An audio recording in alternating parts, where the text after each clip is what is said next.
උචිහා ඉටාචි වෛරය සහ කැපකිරීම අතර අතරමං වූ වීරයා.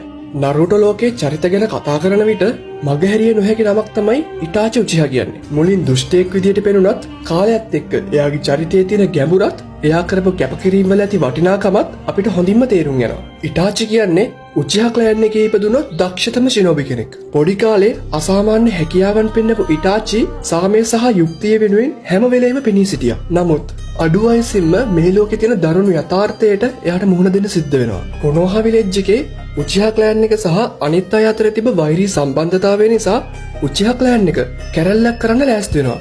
මේ වෙලාවේ අවුරුදු 13ක් වෙච්ච ඉටාචිට තීරණයක් ගන්න සිද්ධ වෙනවා. එක් පැත්තකින් එයාගේම ක්ලෑන් එක, අනිත් පැත්තෙන් එයා ආදරය කරන විලේජ් එක. මේ අසීරු තීරණයේ ප්‍රතිඵලයක් විදියට ඉටාචි තමන්ගේ මුළු ක්ලෑන් එකම සමූල ඝාතනය කරනවා. ඒ එකම එක කෙනෙක් හැර එයාගේ ආදරණීය සහෝදරයා සස්කේ. ඒ මොහොතේ ඉටාචි සස්කෙට බොරු කියනවා.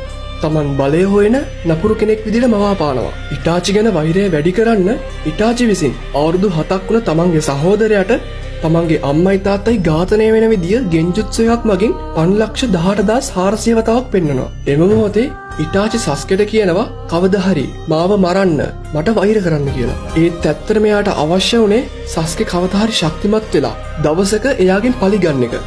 එතකොට සස්කේ කොනෝහා විලේජ්ගේ වීරයෙක් වෙනවා කියන අරමුණ තමයි ඉටාචිට තිබ්බේ.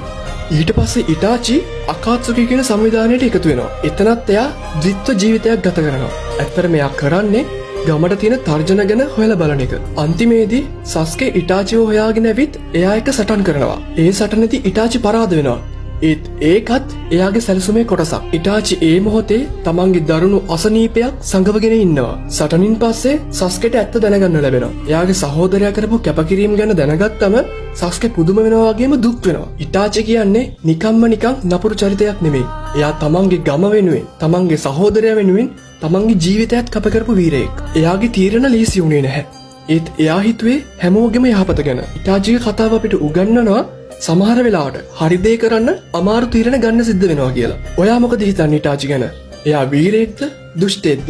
ඔයාගේ අදහසත් කමෙන්ට් කරගෙන යන ගමන් ලයික් එකක් දාගෙන යන්න අමතක කරන්න එපා. මග අවියක් කරගත් සටන්කාමියා. නරුටෝ සීරීස් එකේ වගේම මුළු ඇනිමි ලෝකෙම විලන් අතර නොමැකෙන සලකුණක් තියාගෙන ඉන්න The Ghost of the Uchiha මදර උචිහා ගැන කතා කරමු. අධික යුද සමයක උචිහා ක්ලෑන් එකේ 나යකයා වුණ තජිමි උචිහාට දාව ඉපදුන මදර උචිහා කියන්නේ කුඩා කාලේ ඉඳලම යුද්ධය අවසන් කරන්න උත්සාහ කරපු කෙනෙක්. මේ යුද්ධය නිසාම තමන්ගේ සහෝදරයන් 5 දෙනාගෙන් 4 දෙනෙක්ම හිමි කරගත් මදරට හොඳම යාළුවෙක් හම්බෙනවා. ඒ තමයි හෂිරාමා.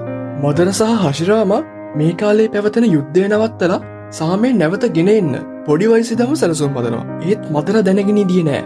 හෂිරාමා කියන්නේ උචිහා ක්ලෑන් එකේ ප්‍රතිවාදී ක්ලෑන් එක වෙන සෙන්ජු ක්ලෑන් එකේ නායකයාගේ පුතා කියලා. ඒක දැනගත්ත මොහොතේම ඔවුන් දෙදෙනාට වෙන් වෙන්න සිද්ධ වෙනවා. ඒත් පසු කාලෙකදී ඔවුන්ගේ ක්ලෑන් වල නායක තනතුරු වලට පත් වුණාට පස්සේ ඔවුන් යුද්ධය නවත්තලා නැවත සාමය අරගෙන එනවා. හෂිරාම සහ මදර එකතු වෙලා හැමෝටම සතුටින් ජීවත් වෙන්න පුළුවන් ගමක් නිර්මාණය කරනවා. ඒ ගම තමයි කොනෝහා විලේජ් එක. එහෙමත් නැත්නම් හිඩන් ලීෆ් විලේජ් එක. ඒකට නම දැම්මෙත් මේ මදරා. ඒත් කාලයක් යනකොට මදරට තේරෙනවා එයා බලාපොරොත්තු වන සිහිනය සහ යථාර්ථය අතර ලොකු පරතරයක් තියෙනවා කියලා. විලේජ් එකේ හොකාගේ තනතුර, ඒ කියන්නේ විලේජ් එකේ නායක තනතුර හෂිරාමට පැවරෙනවත් සමගම මදරා හිතනවා උචිහා ක්ලෑන් එකට තියෙන බලය ටිකෙන් ටික නැති වෙනවා කියලා. මේ හේතුව හින්දා මදරා නැවත යුද්ධයක් ආරම්භ කරන්න පෙළඹෙනවා. ඒත් මේ අවස්ථාවේදී හෂිරාමට මදරට එරෙහි වෙන්න වෙනවා. මදරගේ සැබෑ අරමුණ උනේ හැම කෙනෙක්ගේම පාලනය අතට අරගෙන ඒ හැම කෙනෙක්වම දුකෙන් තොර සාමය පිරුණු මායාවක, එහෙමත් නැත්නම් ඉන්ෆිනිට් සුකුයෝමිහක හිර කරන්න. ඒ තමයි මූන්සයි ප්ලෑන් එක. එහෙමත් නැත්නම් ප්‍රොජෙක්ට් සුකිනෝමේ. බලය සහ පාවාදීම නිසා අන්දුන මදරගේ හිතේ සාමය පිළිබඳ ඉතා ගැඹුරු දැක්මක් තිබුණා. මේ ප්ලෑන් එක දියත් කරන්න දරන උත්සාහයට විරුද්ධ වුණ හෂිරාම සමග ෆයිට් එකකින් මදර පරාජයට පත් වෙනවා. මදරා උචිහා පාර්ට් 2 වීඩියෝ එකෙන් අපි ඉක්මනටම හමුවෙමු. මදරා උචිහාගේ ඊළඟ සැලසුම්, ඔහුගේ බලයන් සහ ඔහුගේ අවසානය ගැන අපි ඒ වීඩියෝ එකෙන් කතා කරමු.